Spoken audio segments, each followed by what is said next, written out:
जिस दिन मेरी यूनिवर्सिटी की पढ़ाई पूरी हुई, उसी दिन उसने मुझ पे हंसते हुए 40 लाख रुपए रखे और कहा, 3 साल के लिए मेरे पति बन जाओ। मैंने हाँ कर दी। लेकिन वो तीन साल ऐसे गुजरे कि मैं भूल ही गया कि हमारे बीच कोई समझौता था। एक रात आधी नींद में मैं उसके बिस्तर पर चला गया। उसने एक जोरदार लात मारी और चिल्लाई, बदतमीज, मुझे मत छूना। इसी तरह जिस्म और रूह की तकलीफ झेलते हुए मेरे 2000 दिन और रातें बीत गईं। आखिरकार एक सुबह नाश्ते की मेज पर मैंने कह दिया, शाओनुआन, हम तलाक ले लेते हैं। पल भर पहले तक जो माहौल ठीक था वो अचानक बर्फ जैसा ठंडा हो गया। उसने आंखें तरेरते हुए कहा, सोच लिया? तलाक मांगोगे तो 40 लाख वापस करने होंगे, और अगर नहीं दे सके तो मैं तुम्हें जेल भिजवा दूंगी। वो अभी तलाक नहीं चाहती थी। 3 सालों ने उसे आदी बना दिया था, शू यी नाम के इस इंसान की। मैंने मुस्कुराते हुए सिर हिलाया। तलाक ले लो। अगर वो वापस आने से पहले नहीं हुआ तो बाद में और मुश्किल होगी। इन 3 सालों का शुक्रिया। 40 लाख 1 साल में लौटा दूंगा। आज वक्त है, चलो तलाक की कागजी कार्रवाई कर लेते हैं। उसके घमंड ने उसे रुकने नहीं दिया। सरकारी दफ्तर खुलते ही हम अंदर गए और 10 मिनट में बाहर आ गए, दोनों अलग। शाओनुआन ने मुझे एक नजर भी नहीं दी। गाड़ी उठाई और चली गई। मैं दरवाजे के बाहर खड़ा रहा, आंखों में कड़वाहट भरी। वो 200 मीटर भी नहीं गई थी कि एक फोन आया। उसने गाड़ी रोकी। फोन पर एक जानी पहचानी आवाज आई, शाओनुआन। कल रात का फोन उसने क्यों उठाया? मैं खुश था तो मैं बताना चाहता था कि मैं जल्द वापस आ रहा हूं, लेकिन उसने फोन उठाकर बताया कि ठीक है, मुझे पता चल गया। क्या तुम दोनों पहले से बकवास बंद करो, शाओनुआन ने तड़कते हुए कहा। मेरा फोन कल नीचे रह गया था, कुछ और काम है, मैं व्यस्त हूं। फोन कट गया। किसी और औरत की आवाज सुनकर शाओनुआन को अचानक एहसास हुआ, मैं इस आवारा इंसान से प्यार करती थी। दिमाग जरूर दरवाजे में दब गया था मेरा। तलाक और फोन वाली बेइज्जती के बाद उसका मन नहीं था ऑफिस जाने का। वो सीधे अपनी माँ के पास चली गई। घर पहुंचकर उसने अपनी माँ को जाकर गले लगा लिया और रोते हुए बोली, माँ, मैंने शूयी से तलाक ले लिया। 11 बजे माँ बाप के सामने सोफे पर बैठी शाओनुआन की खूब खिंचाई हुई। पापा जो हमेशा बेटी का पक्ष लेते थे, आज चुप रहे। माँ बोली, शाओनुआन, तुझे शर्म नहीं आती? शू यी को हमेशा तंग करती रही। छोड़ वो सब, तलाक कैसे ले लिया? इन सालों में तेरा काम इतना अच्छा चला, किसने किया? तेरे वो काम शू यी ने आधी रात को किए। घर में खाना बनाया, नहाने का पानी भरा, यहां तक कि तेरे कपड़े भी उसने धोए। और तू ही थी जो कहती थी, घर में एक मर्द हो तो अच्छा लगता है। अब कह रही है तलाक हो गया। शू यी बेचारे की किस्मत खराब थी जो तुझ जैसी मिली। शाओनुआन का चेहरा लाल हो गया। उसने पलट कर जवाब दिया, तुम मेरी माँ हो या उसकी? और तलाक उसने मांगा, मैंने नहीं। तुम्हारी बेटी को छोड़ा गया है। पापा ने फोन उठाया। उस लड़के को अभी फोन करता हूं, पूछता हूं मेरी बेटी में क्या कमी है। माँ ने रोका, तुम्हें शर्म नहीं? फोन करोगे तो वो कह देगा शाओनुआन के दिल में कोई और है। वो उस डू परिवार के लड़के का इंतजार कर रही थी। तुम्हें नहीं पता, मुझे पता है। शू यी को भी पता था। माँ की आवाज सख्त हो गई। सुन शाओनुआन, अगर तूने उस दू के लड़के से कोई रिश्ता बनाया तो मैं तेरे हाथ से सारे शेयर वापस ले लूंगी। फिर देखना वो लड़का तुझे कहां छोड़ता है। शेयर पापा के हैं, शाओनुआन ने अकड़ कर कहा। माँ ने पापा की तरफ देखा। तू देगा उसे? पापा ने धीरे से कहा, बेटा, मैं और तेरी माँ दोनों एक ही बात कहते हैं। दू जीतांग के साथ हम नहीं मानेंगे। शाओनुआन ने आंखें भर लीं और बोली, तलाक शू यी ने मांगा, मैंने नहीं। कल रात दू जीतांग का फोन आया। बोला वो वापस आ रहा है और मुझसे शादी करेगा। वो फोन शू यी ने उठाया और आज सुबह उसने तलाक मांग लिया। मैंने क्या किया? माँ ने आंखें नचाते हुए कहा, तेरी चालें मुझसे छुपी नहीं है। कल से तेरा फ्लैट आधे दाम पर बेच दूंगी। अब घर पर रहेगी। रात 9 बजे के बाद अगर घर नहीं आई तो टांगे तोड़ दूंगी। दू से मिली तो खैर नहीं, और आज कहीं नहीं जाएगी। मैं अभी शू यी के पास जाती हूँ, पूछती हूँ उसने तलाक क्यों मांगा। उधर उस रात एक बार छोटी नुआन, लेकिन उसका हाथ उस पर पड़ा ही नहीं। किसी ने उसकी कलाई थाम ली। उसके बगल में एक मोटा सा लड़का आ खड़ा हुआ। शेंजन, यहाँ हाथापाई करोगे? उठवाकर बाहर फेंकवाना है क्या? हर कोई तुम्हारे बस का नहीं होता। दूर से शेंजन के दोस्तों को कुछ गड़बड़ लगी और वे उठने लगे, लेकिन उस मोटे लड़के ने उनकी तरफ देखा तक नहीं। उसने शेंजन का हाथ झटक कर एक तरफ फेंका और छोटी नुआन की तरफ मुड़कर बड़े प्यार से मुस्कुराया। भाभी, अकेले क्यों आ गई? पहले से नशे में डूबी छोटी नुआन ने उस मोटे लड़के को धुंधली नजरों से देखा और सिर टेढ़ा करके पूछा, शुई का भाई? कसम के भाई हैं। नाम है सन। बस फुबाओ बुला लो। इस बार को मेरे चाचा और दीदी ने किसी के साथ मिलकर खोला है, इसलिए मैं यहाँ अक्सर रहता हूँ। भाभी, गाड़ी चलाकर आई हैं? इतनी रात को सुरक्षित नहीं है। अगर ये कमीने कुछ उल्टा सीधा करें तो बड़ी मुसीबत होगी। मैंने बड़े भाई को फोन कर दिया है, बस आते ही होंगे। छोटी किसी से टकराई। वो किसी की बाहों में थी, प्रिंसेस स्टाइल में। मैंने उसे थाम लिया था। सन फुबाओ मुस्कुराते हुए पलट गया। तुमने शराब पी और गाड़ी लेकर आई? मैंने कहा। अगर आज फुबाओ नहीं होता तो क्या होता? और तुम्हारे मुंह पर शर्म कैसी? पहले यहां आना था। वो मुंह छुपा रही थी। मैं पलट कर जाने लगा, तभी बाहर की हवा लगी और उसने मेरे ऊपर उल्टी कर दी। मैं एक पल के लिए टूट गया। दांत पीसते हुए बोला, अभी माँ के पास ले जाना चाहिए तुम्हें। बताऊं कि तलाक के दिन ही बार में आ गई। गाड़ी की चाबी दो। नशे में उसने मुनमुनाते हुए कहा, मेरी माँ है, तेरी नहीं। तो मैं तुम्हें तेरी माँ के पास पहुंचा देता हूं। घर की चाबी नहीं है मेरे पास। शाओनुआन, घर जाने का इरादा ही नहीं था, है ना? मुझे सच में गुस्सा आ रहा था। वो मेरी बाहों में सिमट गई, जैसे कोई बच्चा जो गलती कर बैठा हो। फिर एक हिचकी के साथ बोली, शुई, मेरा कोई घर नहीं रहा। माँ ने मेरा फ्लैट बेच दिया। कोई चारा नहीं था। मैं उसे अपने नए किराए के कमरे पर ले आया। उस रात मैं सोफे पर सोया। सुबह आंख खुली तो पूरा बदन दर्द कर रहा था, और जो बिस्तर मैंने अब तक हाथ भी नहीं लगाया था, उस पर कब्जा हो चुका था। फोन की आवाज ने नींद तोड़ी। सुबह भी नहीं हुई थी ठीक से। शाओ नुआन का फोन था। मैंने उठाया। दूसरी तरफ से उसकी माँ की आवाज आई, तू कहाँ है? बोला था रात 9 बजे के बाद मत आना, अब आई तो? मैंने धीरे से कहा, माँ, मैं शुई हूं। शाओ नुआन यहाँ है। फोन कट गया। थोड़ी देर बाद एक मैसेज आया, मैं और तेरे पापा घूमने जा रहे हैं। शाओ नुआन वहीं रहे, मुझे फिक्र नहीं। और अगर फोन किया तो सीधे मार्शल आर्ट से जवाब मिलेगा। मैं फोन देखता रहा। सास जी को जरा भी फिक्र नहीं। हालांकि 3 साल साथ रहे हैं तो शायद जरूरत भी नहीं। तभी पीछे से शाओ नुआन आ गई। फोन चेक कर रहे हो? वो बोली। जब साथ थे तब नहीं देखा? जब मैं डू से बात करती थी तब भी नहीं पूछा? अब तलाक के बाद फोन जांचने लगे? चाहो तो मैं मदद करूं? मैंने पलटकर उसे देखा। मुंह धोया भी नहीं था। गहरी सांस लेते हुए बोला, शाओ नुआन, अगर दोबारा शराब पी तो माँ को सब बता दूंगा। भूख लगी है? उसने बात बदली। और फिर उसने अपना फोन उठाया, ब्लैकलिस्ट खोली। दू का नंबर वहां था। फोन सोफे पर फेंका और उठकर वॉशरूम की तरफ चल दी, गुनगुनाते हुए। मैं उसकी पीठ देखता रहा। अजीब लग रहा था। तलाक हुए 1 दिन भी नहीं हुआ था, और फिर से एक साथ। वॉशरूम से आवाजें आ रही थीं। मैं उठा और किचन की तरफ चल दिया। किचन में नाश्ता बनाते हुए मैंने शाओ नुआन को सास जी का मैसेज बता दिया। माँ और पापा घूमने गए हैं, घर की चाबी साथ ले गए। माँ ने कहा है तुम यही रहो। मुझे कोई एतराज नहीं, साथ रही हैं 3 साल। वॉशरूम से आवाज आई, शुई, जल्दी करो, मुझे ऑफिस जाना है। ये बेशर्मी सुनकर मेरा मन किया कढ़ाई लेकर वॉशरूम में घुस जाऊं। तलाक भी हो गया, समझौता भी टूट गया, 40 लाख का कर्ज भी सिर पर है, और ऊपर से वापस साथ रहना। मैंने गहरी सांस ली और बोला, तुम जल्दी निकलो, मुझे भी निकलना है। आज नौकरी के लिए इंटरव्यू है। शाओ नुआन ने वॉशरूम से आधा सिर बाहर निकाला। शुई, तुमने कल रात मेरे कपड़े भी धो दिए। छोड़ो ये इंटरव्यू, मेरा घरेलू नौकर बन जाओ। नहीं, मैं नहीं चाहता था कि मेरी पूर्व पत्नी को किसी पुराने प्यार के साथ देखूं और चुप रहूं। समझौते की शादी थी, तो भी थोड़ी तो मर्दानगी बचानी है। तुम जलते हो उससे, है ना शुई? क्या तुम मुझसे प्यार करते हो? मैं चुप रहा। शाओ नुआन पूछती रही। मैं नाश्ता लेकर किचन से निकल गया। शुई, बस एक बार कह दो कि तुम जलते हो, तो मैं उसे नहीं चुनूंगी। हाँ, जलता हूं, लेकिन अभी नाश्ता खाने का वक्त है। और एक बुरी खबर, अब फिर से तुम्हारी देखभाल करनी पड़ेगी। ये तुम्हारे लिए सम्मान की बात है शुई। कल रात बार में कितने लोग मुझ पर लाइन मार रहे थे।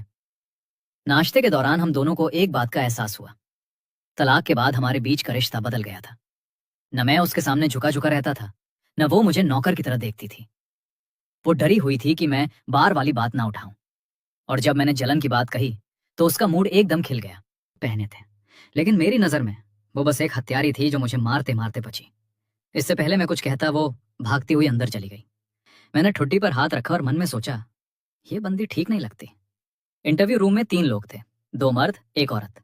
बीच में बैठी जाओ मैनेजर ने पहले खुद को पहचान पाया, फिर मुझसे कहा, अपना परिचय दे।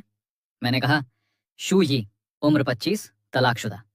3 साल चैंग जैंग ग्रुप के प्लानिंग डिपार्टमेंट में काम किया, कुछ छोटे प्रोजेक्ट किए, रोंग याओ की प्लानिंग में भी हिस्सा लिया। पढ़ाई 12वीं तक। घर में मुश्किल आई तो छोड़नी पड़ी। तलाक की वजह, पत्नी का घर बहुत बड़ा था, उसे रोकना सही नहीं लगा। अगर अभी रोंग जुआंग वर्ल्ड को मात देने की योजना बनाओ तो क्या करोगे? उन्हें मात देने की जरूरत नहीं। वो सस्ते बाजार का ब्रांड है, उनके ग्राहक अलग हैं। रोंग याओ की ताकत ज्वेलरी शॉप्स और लग्जरी ब्रांड्स हैं। उनकी नकल करना न जरूरी है न फायदेमंद। आखिरी सवाल, चैंग जियांग क्यों छोड़ा? घर से दूर था, काफी है। जाओ मैनेजर ने मुस्कुराते हुए कहा, कल तक जवाब मिल जाएगा। मैं उठा और जाने लगा, तभी पलटकर पूछा, नीचे जो लाल गाड़ी है वो आपकी कंपनी की है? तीनों के चेहरे पर असहजता आ गई। जाओ मैनेजर बोली, आप ठीक हैं? हाँ, वो कंपनी की गाड़ी है। ठीक है, जब गाड़ी वाली मिले तो 2 थप्पड़ मेरी तरफ से दे दीजिएगा। 8 सेंटीमीटर की हील पहनकर गाड़ी चलाई और मुझे उड़ाते उड़ाते बची। मैं चला गया। तीनों एक दूसरे को देखते रह गए। बाहर कंपनी में सबको पता था, सुबह 9 बजे के आसपास कंपनी के चौक को पार मत करना। फुटपाथ पर चलो, वरना खैर नहीं। जाओ मैनेजर ने एक आह भरी। मुझे ये लड़का पसंद आया। 1 महीने की ट्रायल पर रख लेते हैं। लिफ्ट का इंतजार करते हुए मैं अभी सोच ही रहा था, तलाक का फल भुगत रहा हूं शायद, कि लिफ्ट खुली और मैं आगे बढ़ा। सीने पर कुछ नरम सा लगा, पेट पर घूंसा पड़ा और चीख आई, अंधे हो? छूने की हिम्मत कैसे हुई? मरना है क्या? मेरे बाल खींचे, मैंने भी उसके बाल पकड़ लिए। औरत चिल्लाई, हील मेरे पैर पर पड़ी। मैंने देखा, वही थी, वही औरत जो नीचे गाड़ी से उतरी थी। बताओ किस डिपार्टमेंट में हो, अभी निकलवाती हूं, छोड़ो मेरा बाल। मैंने दांत पीसते हुए कहा, मैं इस कंपनी में हूं ही नहीं। नीचे तुमने गाड़ी से उड़ाया था मुझे, और अब ये तुम्हें ढूंढ रहा था। भीड़ जमा हो गई। तीनों इंटरव्यू वाले भी भागते आए। जाओ मैनेजर ने कहा, शू जी छोड़ो। ल्यू जीएम आप भी छोड़िए। ल्यू रुयन ने बाल संवारते हुए पूछा, जाओ ये कौन है? ल्यू जीएम, ये आज के इंटरव्यू कैंडिडेट हैं। नीचे गाड़ी से इनके पास से निकली थी आप। ल्यू रुयन ने थोड़ा सोचा, फिर बोली, इसे कल से बुला लो, मेरे बाल खींचे, देखती हूं कैसे निकालती हूं। और वो चली गई, जाते जाते स्कर्ट ठीक करती हुई। सब देखते रहे, बोलने की हिम्मत किसी में नहीं थी। कंपनी से निकलते ही फोन आया, सोमवार से आ जाइए, सारी कागजी कार्रवाई रिसेप्शन से हो जाएगी। लेकिन मुझे लग रहा था शेर की मांद में घुस रहा हूं। जाना जरूरी था। रोंग याओ ग्रुप मेरी योजना का पहला और सबसे जरूरी कदम था। याओ नुआन की याद आई, और साथ ही उसका कमरा।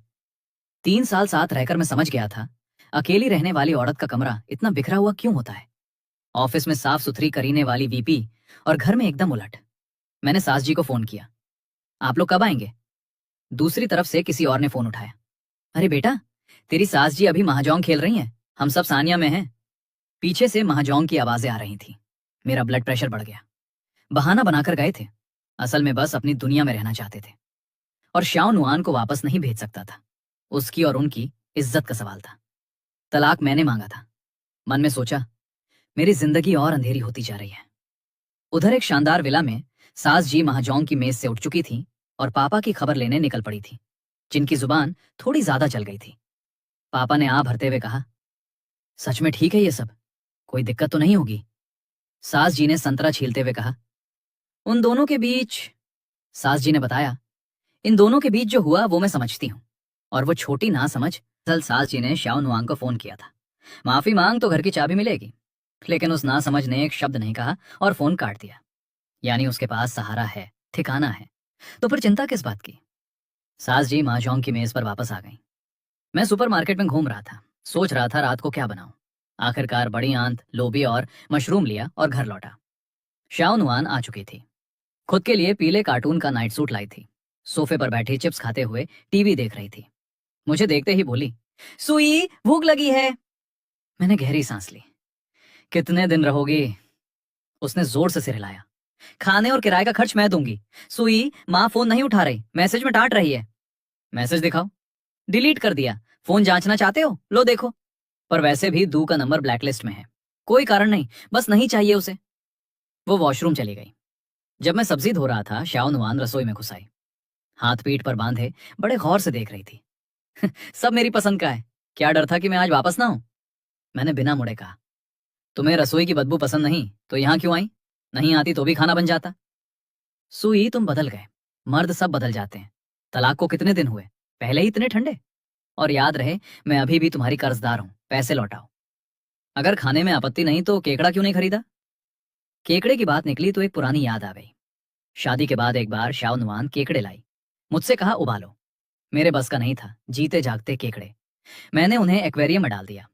अगले दिन शाओ नुआन ने एक एक करके उन्हें उबलते पानी में डाल दिया। उस पूरी शाम मेरा मुंह नहीं खुला। खाना नहीं बनाया, बर्तन नहीं धोए। शाओ नुआन को पता चल गया कि गलती हो गई। मैंने ज्यादा सोचा नहीं, मुड़ा, बाहर गया, एक दही लेकर आया। जाओ सोफे पर बैठो, पियो, यहाँ परेशान मत करो। तलाक के बाद मैं उसके सामने झुकने वाला नहीं था। न पहले थी, ना अब है। कोई ऊंच नीच नहीं। हाँ, अभी वो कर्जदार है, लेकिन इंसान बराबर है। शाओ नुआन भी बदली थी, वो खुद नहीं जानती थी। बड़ी आंत में मिर्च ज्यादा डालना। याद है वो रात? 2 बजे दर्द से तड़प रही थी, अस्पताल में रात गई। वो सर्दियों की बात थी। सबसे तीखी मछली मंगवाई, आधी रात को अस्पताल। शाओ नुआन को याद आया। पहले लगता था सुई का काम है, अब लगता है शायद वो छोटी सी खुशी थी। आखिर समझौते की शादी थी। तो मिर्च कम डाल दो, आंच ज्यादा रखना। सूप है? अंडे का। सुई क्या कटोरी चम्मच रख दोगे? जी शाओनुआन जी, जरूर। वो किचन से निकली और मेरे होंठों पर खुद ब खुद मुस्कान आ गई। रात का खाना, 3 सब्जी, एक सूप। अगर शाओनुआन ना होती तो शायद इतना नहीं बनाता। दोनों चुपचाप खाते रहे, जैसे वो 3 साल लौट आया हूं। खाने के बाद टहलने निकले। शाओनुआन बहुत सुंदर है, लंबाई, लंबे पांव, जहां भी जाती है नजरें खिंचती हैं। उसके बगल में मेरा चेहरा भी कम नहीं। दोनों मिलकर मोहल्ले का ध्यान खींच लेते थे। बास्केटबॉल कोर्ट के पास शाओनुआन बोली, थक गई, पानी चाहिए। मैंने सुपरमार्केट और घर दोनों देखे। घर पर पीना। वो बड़बड़ाई, कंजूस, और दौड़कर सुपरमार्केट चली गई। मैं कोर्ट की तरफ देखने लगा। एक लड़के ने पांव मोल लिया था। टीम में एक कम था। भाई खेलोगे? काफी अरसे से बास्केटबॉल नहीं खेली थी।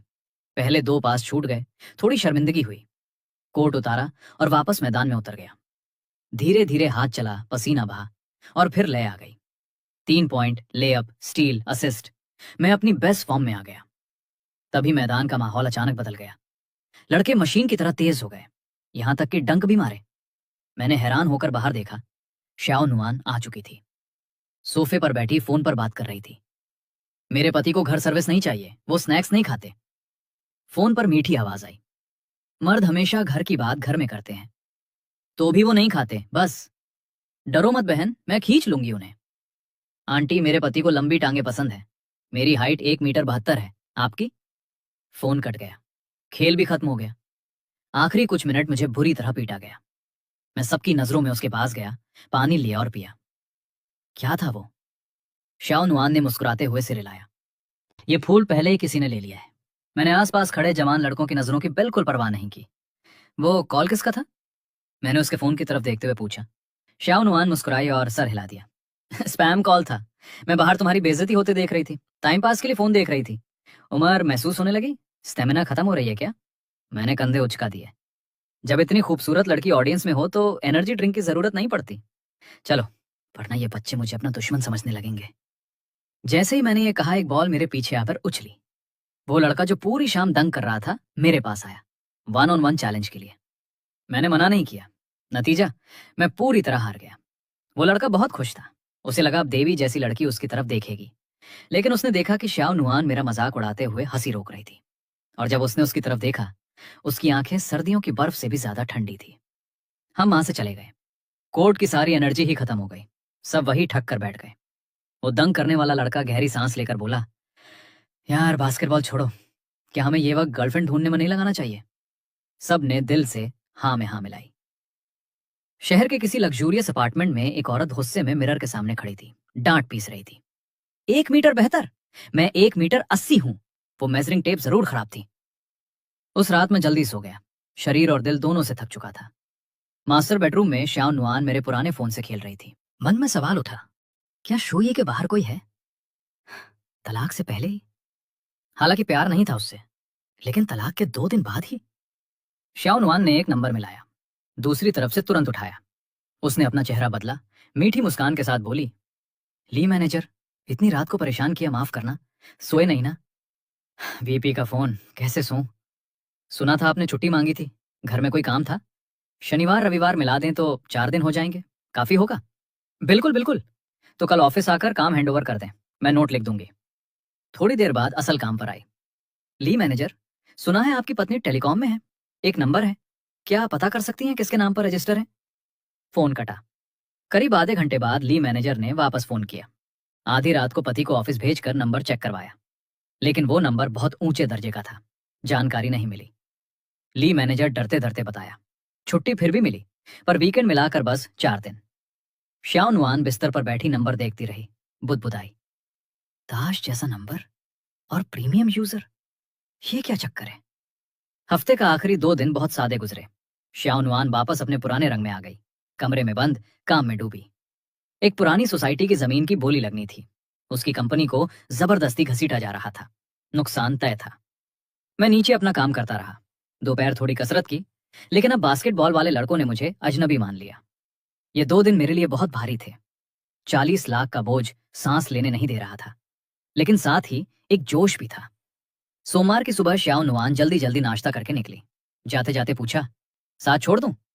रास्ता नहीं पड़ता। सास जी का एक भी फोन नहीं आया। उन 2 दिनों में श्याओ नुआन ने भी कोई फोन नहीं उठाया, न माँ का, न उस विदेश वाले का। मुझे समझ नहीं आया, ये क्या चक्कर है? उधर समंदर पार एक बड़ा लड़का बिस्तर पर बेजान पड़ा था। उसे भी नहीं पता था श्याओ नुआन क्या कर रही है। असिस्टेंट ने बताया, वो अपने पति के साथ हनीमून पर गई हैं। दू जीतांग को जैसे करंट लगा। मन में आया, वापस जाते ही पहले शू ही का हिसाब करूंगा। इस गवार ने मुझसे आगे निकलने की हिम्मत कैसे की? सोमवार को मैं कंपनी पहुंचा। इस बार होशियारी से चौक से दूर रहा। 3 साल श्याओ नुआन के साथ रहकर एक बात सीखी, अमीर और गरीब की दुनिया अलग होती है, और सुंदर औरतों से थोड़ी दूरी अच्छी। घर में जो हाल होता है वो बाहर की चमक से बिल्कुल उलट होता है। श्याओ नुआन ने एक बार कहा था, दुनिया की 90% अकेली रहने वाली औरतें ऐसी ही होती हैं। बिना किसी झंझट के रोंग याओ के दरवाजे में दाखिल हुआ। आज पूरा ऑफिस था। मैंने फिर से सूट पहना था, थोड़ा निखरा हुआ लगा। रिसेप्शन पर आईडी दिखाई, कॉन्ट्रैक्ट लिया, साइन किया। रिसेप्शनिस्ट ने एक टॉफी कॉन्ट्रैक्ट के ऊपर रखी, आंखें दबाते हुए बोली, रोंग याओ में आपका स्वागत है। ये टॉफी कंपनी की तरफ से तोहफा है। कल की कड़वाहट भूल जाओ, यहाँ काम मीठा है। मैं मुस्कुराया, जवाब देने ही वाला था, तभी पीछे से एक ठंडी आवाज आई, सब बहुत फुर्सत में है, काम खत्म हो गया। इतना वक्त है तो कंपनी के चारों तरफ 20 चक्कर लगाओ। इस तरह बेडौल होकर खड़े रहोगे तो कंपनी की इज्जत जाएगी। मैंने मुड़कर देखा। लियू रू यान, पीली टाइट स्कर्ट, 8 सेंटीमीटर हील, गहरे लाल बाल। इसे देखकर कोई जीएम नहीं कहेगा, बल्कि धीरे धीरे मेरे होठों की मुस्कान गायब हो गई। वो सीधे मेरे सामने आकर रुकी। माना कि खूबसूरत है, बेहद, लेकिन इस खूबसूरती के मुंह से जो निकलता है। खड़े खड़े क्या सोच रहे हो? काम नहीं पता तो जाकर शौचालय साफ करो। यहां खड़े होकर रास्ता मत रोको। इस औरत को देखकर लग रहा था आज किसी से लड़कर आई है। मैंने अच्छे मर्द औरत से नहीं लड़ते वाला सिद्धांत अपनाया और पलट लिया। लेकिन लियू रुयान ने बांह पकड़ ली, कॉन्ट्रैक्ट देखा, फिर रिसेप्शनिस्ट पर बरस पड़ी। बेचारी लड़की सिर झुकाए खड़ी रही, आंखें भर आईं। प्लानिंग डिपार्टमेंट किसने कहा? मैंने कितनी बार बोला, जनरल डिपार्टमेंट। शू ये, जनरल डिपार्टमेंट में जाओ, कॉन्ट्रैक्ट बाद में पहुंचेगा, और अभी मेरी आंखों के सामने से हटो। मेरा दिन पहले ही खराब है। लियू रू यान का 99% हिस्सा उस जमीन की वजह से था जिसकी बोली लगनी थी। जो भी लेगा नुकसान में रहेगा। बाकी 1% में रेसिडेंट लियू, मैंने प्लानिंग डिपार्टमेंट के लिए अप्लाई किया था, अब अचानक मुझे जनरल अफेयर्स में ट्रांसफर कर दिया। जनरल अफेयर्स की सैलरी प्लानिंग से 1000 ज्यादा है, बोनस भी सेम रहेगा। ठीक है प्रेसिडेंट लियू, आपका अंडरवेयर ऑलमोस्ट दिख रहा है, सेफ्टी शॉर्ट्स पहनी है, निकलो। मैं निकल आया। उसे शर्मिंदा करने की कोशिश की थी, लेकिन यह औरत कहीं से भी कमजोर नहीं थी। मेरे जाने के बाद लियू रुयन का मिजाज थोड़ा ठीक हुआ। उसने रिसेप्शनिस्ट की मेज ठकठकाई। रो क्यों रही हो? रोने से कुछ नहीं होता, जाओ फाइनेंस से 200 रुपए बोनस लो और 2 घंटे की छुट्टी। लड़की की आंखें चमक उठी। यही उसका तरीका था, पहले डांटो फिर मनाओ। इसीलिए कोई उससे नाराज नहीं रहता था। कंपनी में उनकी छवि थी, कड़वा मुंह नरम दिल। 20 साल की छोटी सी उम्र में इतनी बड़ी कंपनी संभालना, टूटी नहीं, यही काफी था। लियू रुयन ने लिफ्ट में आह भरी। अब क्या करें जमीन का। जनरल डिपार्टमेंट पहुंचा। मुखिया थी यांगजे, 35-36 साल की, स्वभाव से शांत। टीम में 12-13 लोग, ज्यादातर मेरी उम्र के। डेप्यूटी हेड एक चिकना सा अंकल था, कोई 40 के आसपास। सुबह भर मैंने माहौल देखा, कोई काम नहीं, कोई दस्तावेज दूसरे डिपार्टमेंट भेजो, बस इतना। बाकी वक्त कोई फिल्म देख रहा था, कोई गेम खेल रहा था। मुझे बेचैनी हुई। मुझे प्लानिंग डिपार्टमेंट चाहिए था, वही मेरा मौका था। यहां तो सब्जी की तरह पड़े थे। दोपहर हुई, किसी ने खाने का जिक्र नहीं किया। मैंने पड़ोसी से पूछा, खाना कहाँ खाते हैं? चलो साथ में। उसका नाम सू लियांग था, मुझसे कुछ महीने छोटा, 2 महीने पहले आया था। उसे भी नहीं पता था यहाँ काम क्या होता है, बस यांग चे हमेशा व्यस्त रहती हैं। कैफेटेरिया में एचआर की जाओ मैनेजर मिली। मुस्कुराते हुए मेरी मेज पर 2 जूस रखती है। थोड़े झिझकते हुए बोली, सुई, लियू जीएम का स्वभाव ऐसा है, बुरा मत मानना। सुना तुम्हें जनरल डिपार्टमेंट भेजा, मुझे अफसोस है। कॉन्ट्रैक्ट प्लानिंग का था, लेकिन लियू जीएम का सीधा आदेश था। मैं नहीं रोक सकती थी। अगर प्लानिंग में जाना हो तो मैं कोशिश करूंगी। प्लानिंग में जा सकूं तो बेहतर, लेकिन अभी जो है उसे स्वीकार करता हूं। बस सीखना है, उम्र के साथ वक्त नहीं रुकता। जाहो मैनेजर मुस्कुराकर चली गई। सू लियांग ने जूस देखा। भाई जनरल में रहो, यहाँ आराम है, तनख्वाह ज्यादा है, प्लानिंग में क्यों जाना? यूं समझो मुझे वहीं जाना है। और लियू जीएम से झगड़ा? लिफ्ट में टकरावे, तब पहचानते नहीं थे। सू लियांग की आंखें चौड़ी हो गईं। वो जो लिफ्ट वाला किस्सा था, वो तुम थे? भाई तुम जिंदा हो, सच में हीरो हो। मैं हंसा, लेकिन मन में एक खटका था। जाओ मैनेजर का आना, क्या लियू रू यान ने भेजा था जासूसी के लिए? और वो खटका सही निकला। जाओ मैनेजर सीधे 14वीं मंजिल गई। दरवाजा खोला ही था कि एक फाइल फेंकी गई, कमर के पास से गुजरी। लियू रू यान की आंखों में आग थी। प्लानिंग वाले बेकार हैं। ये क्या प्लान है? क्या वो सोचते हैं मैं अंधी हूं? उस जमीन पर शांग सियांग हमें फंसाएगी, और ये लोग नया मॉल बनाने की बात कर रहे हैं। सामने पहले से मार्केट है, और कोई कह रहा है सुपर स्टोर। उसके सामने पहले से बड़ा सुपर स्टोर है। दिमाग नहीं है किसी को? वो पूरी तरह टूटी हुई थी। ठुड्डी मेज पर टिकाकर बोली, जाहो जी क्या करूं, बस एक चमत्कार चाहिए। कोई आए और इस जलती हुई जमीन से रोंग याओं को बचाए। जाओ मैनेजर ने धीरे से कहा, लियू जीएम, ये मेरा काम नहीं है। आपको केन वीपी से बात करनी चाहिए, वो वैसे भी आपकी कुर्सी चाहते हैं। लियू रू यान ने आह भरी। हाँ, और सुई? उसकी डिग्री फर्जी है, लेकिन शांग शांग में 1 साल से कम में प्लानिंग में नाम हो गया था। किसी का पर्सनल एडवाइजर भी रहा है। प्लानिंग में जाना चाहता है। ज्यादा जिद नहीं, लेकिन उम्र से ज्यादा समझदार लगता है। लियू रू यान ने एक पल सोचा। प्लानिंग? मैं तो चाहती हूँ प्लानिंग को आग लगा दूं। पर ठीक है, यांग को बोलो सुई को बुलाए, और प्लानिंग वालों को कहो आज घर नहीं जाते, रात का खाना मंगवाओ उनके लिए।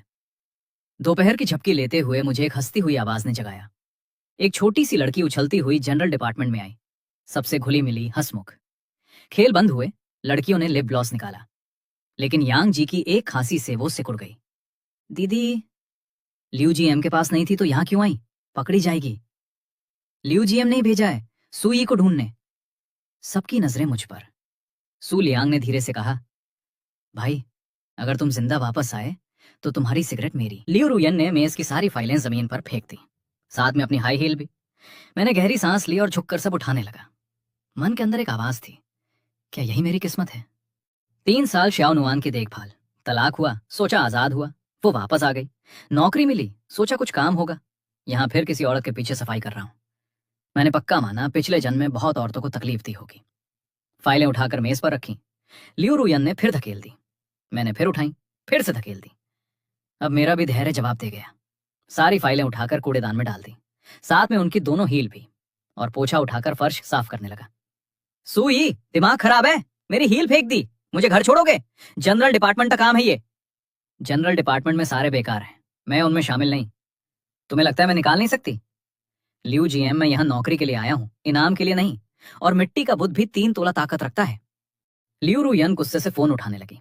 एक नंबर और एचआर को फोन जाता, लेकिन उसने देखा सुई पीट करके पोछा लगा रहा था, बिल्कुल बेफिक्र। ये शाओनुआन की देन थी। 3 साल में मैंने सुंदर औरतों से पूरी तरह इम्यूनिटी बना ली थी। आधे घंटे में ऑफिस साफ हो गया। मैंने पूछा, लियू जीएम, ये फाइलें फेंक दूं, और क्या मुझे जनरल डिपार्टमेंट जाना है? जहां मन करे जाओ, देखकर चिढ़ होती है। मैं चला, लेकिन दरवाजे पर उनकी आवाज आई, सुई, कमीने, मेरी हील वापस कर। मैं रुक गया, थोड़ा अजीब लगा, हील कूड़ेदान में थी। वापस गया, झिझकते हुए हील निकाली और मेज के पास रख दी। लियू रुयन नंगे पैर खड़ी थी, आंखों में थकान और बेबसी थी। सुई, मदद करो। मैं रुक गया। उन्होंने सच में कहा था, मदद करो। मैंने पूछा, मरते घोड़े पर दांव? उन्होंने सिर हिलाया। हाँ, प्लानिंग डिपार्टमेंट हार गया, प्रोजेक्ट डिपार्टमेंट हार गया, अब कोई नहीं बचा। मुझे पैसे चाहिए। मुझे पता है, प्लानिंग में भेजने के लिए तुम यहाँ आए थे, मैं वो कारण भी जानती हूँ। अगर तुम्हारा प्लान काम किया और लॉस नहीं हुआ, 20 लाख। 2 दिन में? हाँ, 40 लाख। ठीक है। लियू रुयन बेवकूफ नहीं थी।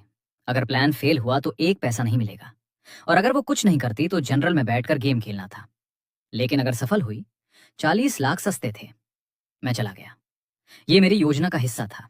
यही कारण था रोंग याओ आने का। जनरल डिपार्टमेंट में वापस आया। सब अनुमान लगा रहे थे। सू लियांग ने दबी आवाज में पूछा, भाई सही सलामत? हाँ। लियू जीएम ने क्या किया? ऑफिस साफ करवाया। और काम दिया। सबकी नजरें टेढ़ी हो गईं। नए आदमी को सीधे काम, पहले दिन। श्याओ यांगजिया वापस आई। 20-25 फाइलें थामे आते आते सबकी मदद ठुकराती आई। मेरे सामने पटकी, साथ में एक रेड बुल। लियू जीएम ने कहा, सारी फाइलें इन्हें दो। और कॉफी लानी थी, लेकिन मैं गरीब हूं। मार्केट से रेड बुल उठाई। लियू जीएम को मत बताना। मैंने रेड बुल उठाया और उसे दे दिया। मेहनत का इनाम। ये लो, लेकिन छोटी सेक्रेटरी मत बोलना। वो नाराज हो गई, आंखें भरने लगी। मैं घबरा गया। माफी मांगू या ना मांगू? तभी यांगजे निकली, बहन के सिर पर हाथ मारा और बोली, ये मेरी छोटी बहन है, यहां आती रहती है। सू, ये तुम बुरा मत मानो। अरे, दोनों बहनें हैं। मैंने सिर खुजाया। पड़ोसी सब हंस रहे थे। यांगजे ने कहा, लियू जीएम ने बताया गुरुवार तक नतीजा चाहिए। कुछ समझ ना आए तो पूछ लेना। जी यांगजे। ये काम देखकर बाकी जनरल वालों का मूड खराब हो गया। नया आया है, पहले दिन ही काम लेने लगा, हमें बेकार दिखाएगा। लेकिन मुझे परवाह नहीं थी। 40 लाख का बोझ था, वक्त नहीं था। शाम 5 बजे सू लियांग बोला, भाई घर चलते हैं। मैंने फाइलें बंद की। घर पर भी पढ़ सकता हूं। सू लियांग ने कंधे पर हाथ रखा।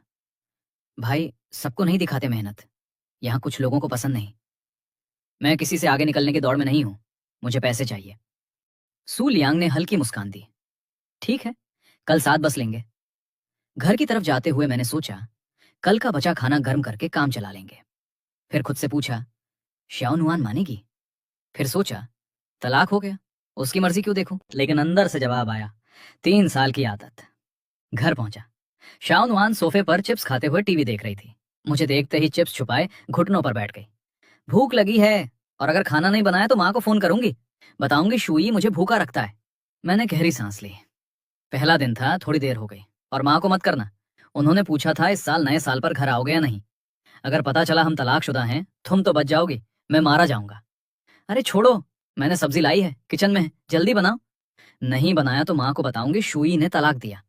मैं किचन में गया। देखा सब कुछ मेरी पसंद का था। मुझे नहीं पता भूल गई या जानबूझकर। खाना बनाते हुए मैंने पूछा, शाओनुआन, नए इलाके में एयरपोर्ट के पास जो पुरानी सोसाइटी है, उस जमीन की बोली के बारे में तुम्हारे पास कोई जानकारी है? वो किचन के दरवाजे पर आ टिकी। बोली नहीं, बस किसी एक को बुलाया जाएगा। जो भी उठाएगा नुकसान तय है। हमारी कंपनी बस दिखावे के लिए वहां है। क्यों नुकसान होगा? ट्रेनिंग एयरपोर्ट है, हटेगा नहीं। रात को भी उड़ान होती है, लोग परेशान हैं, सरकार कुछ नहीं कर सकती। इमारत ऊंची नहीं बन सकती। सामने डेकोरेशन मार्केट और स्मॉल गुड्स मार्केट है। थोड़ी दूर सुपर मार्केट और शॉपिंग स्ट्रीट। जो भी बनाओ घाटा। तोड़ने का पैसा कौन देगा? सरकार। लेकिन वो पैसा कम पड़ेगा। पहले खाना बनाओ, मैं भूखी हूं। मैंने मुड़कर खाना बनाया। मन में तस्वीर साफ होने लगी। लियू रुयान को पहले से पता था ये जमीन रोंग याओ के पास आएगी, इसीलिए इतनी घबराहट। 2 दिन, 40 लाख। घाटा कितना हो सकता है? जमीन 5 साल खाली रही तो वापस ले लेंगे। कुछ ना कुछ बनाना पड़ेगा। मेरे जितना नुकसान होगा। मतलब 40 लाख के आसपास। तू ये सब क्यों सोच रहा है? पहले मेरे पैसे वापस कर, फिर दूसरों का सोचना। खाने की मेज पर शाओ नुआन ने मेरे पांव पर कोई 10 बार टांग मारी।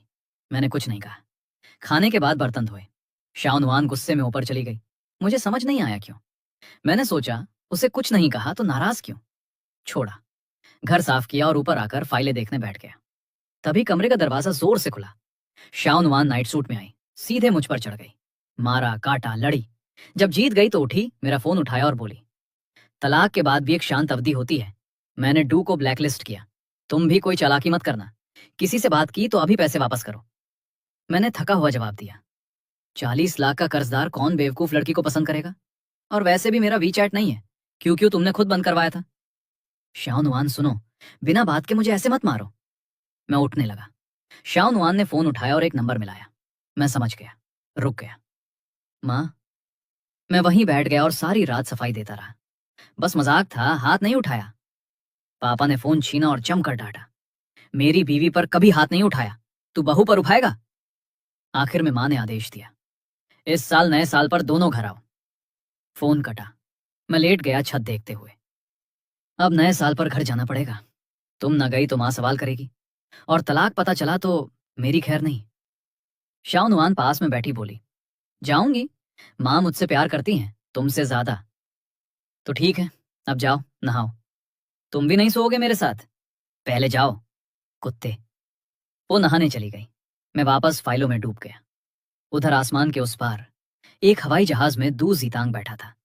वो और नहीं रुक सकता था, वापसी जरूरी थी। शुई, उस गवार ने मुझसे पहले कदम रख दिया। वापस जाते ही पहला काम उसका हिसाब। दोस्तों, शुई बेचारा 40 लाख चुकाने के चक्कर में है और हम सिर्फ 1 लाइक मांग रहे हैं। इतना भी नहीं कर सकते? सब्सक्राइब का बटन इतना छोटा है जितनी लिऊ रुयान की हील, लेकिन उतना ही खतरनाक। कमेंट करो और बताओ, टीम शुई हो या टीम दू जीतांग? 7,000 लाइक्स दिए तो अगला पार्ट पक्का, नहीं दिए तो हम भी शाओनुआन की तरह माँ को फोन करेंगे।